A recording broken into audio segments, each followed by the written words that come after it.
Welcome to Juniper Springs in Ocala National Forest.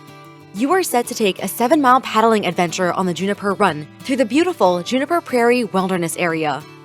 I'm here to help prepare you for what you will encounter on the run and give you some important information that will help you succeed on your journey. Please be prepared for a 3 to 5 hour trip on the water.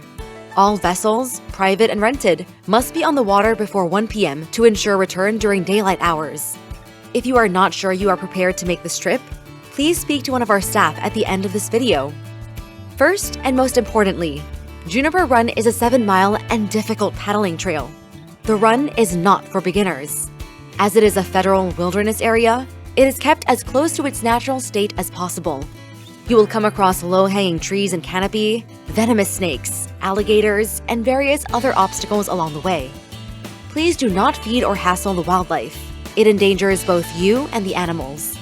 There are no access points after you start the trip until the takeout point at the end of the run, and there is no turning around.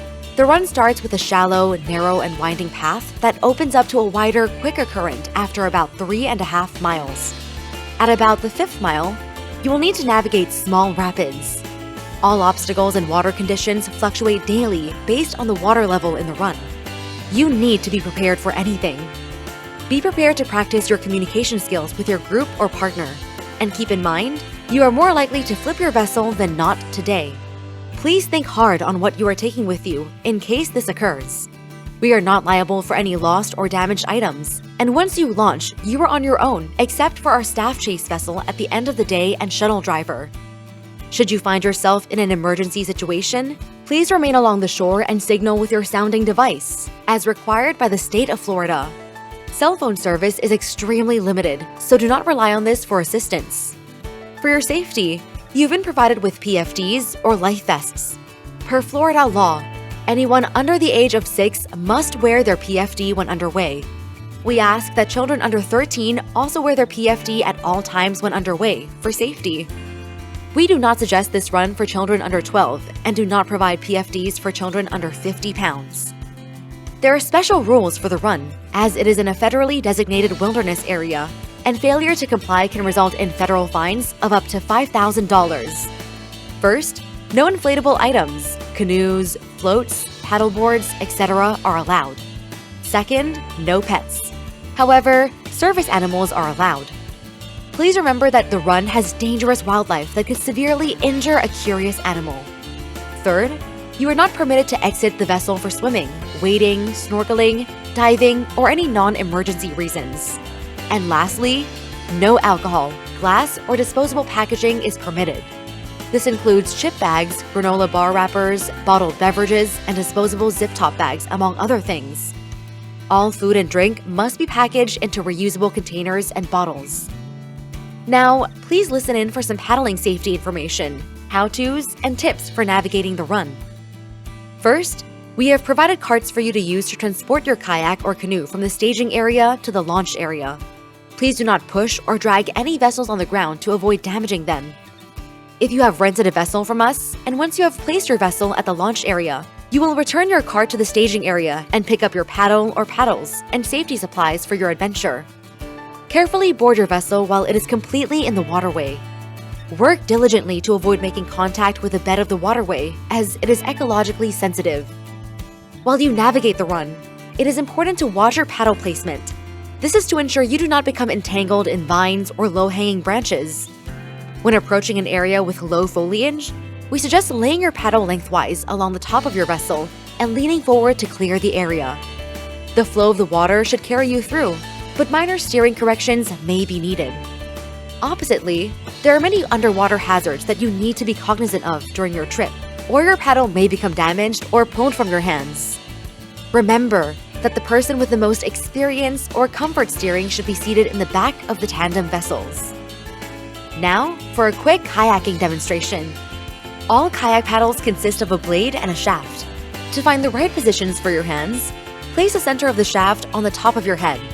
While holding the paddle in place, move your hands along the shaft until your arms form a right angle at the elbow. This is how far apart your hands should be when paddling. While gripping the paddle, hold the shaft with your thumbs and pointer finger, forming the OK sign. Keep your remaining fingers loose. This allows you to orient your blades and gain reach without stressing your wrists. Blades are not flat. They're asymmetrical, with the spoon side of the paddle, or power face, being designed for grabbing water with each stroke forward. The other side of the paddle, or the back, is used for back paddling and ruddering. To make sure you are holding the paddle properly, ensure that the spoon side is facing you. It is important to make sure that your posture is correct. Keep your head, chest, hips, and rear aligned. Remember to keep your hips loose to allow the boat to rock under you. Here are some basic paddling strokes. To move forward, start with your dominant hand side. Place the blade as far forward into the water as you can comfortably without leaning forward. Keeping the path of your stroke parallel to the boat, pull the blade back towards you. The key to this stroke is to use your core by twisting your torso rather than using your arms like a bicycle. To move backwards, which will be mainly for adjusting your position and used minimally, the instructions are exactly like the forward stroke, but in reverse.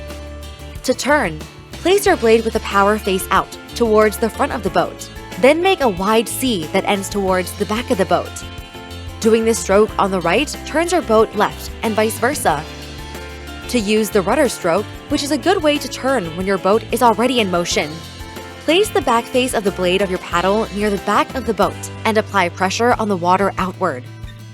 Remember to always have a Coast Guard approved PFD for each person in the boat and a sounding device for emergency signaling. If you find yourself in need of a restroom break along the run, please adhere to the following leave no trace principles. And remember, the ground along the run may not be as solid as it seems. Pack in and pack out any toilet paper or hygiene products. Solid waste is to be disposed of in cat holes dug 6 to 8 inches deep and no less than 200 feet away from the waterfront.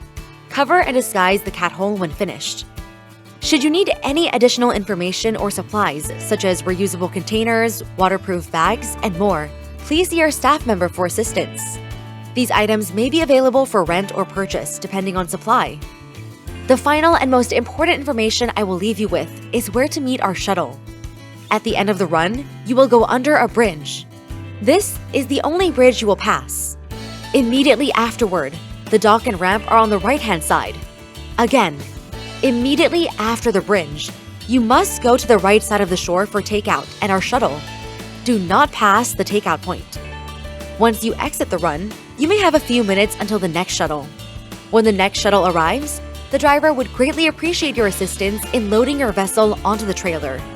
After you arrive back here at the launch point, please return your PFDs, paddles, whistles, and any other rented equipment to our staff. Our shuttle picks up at designated times.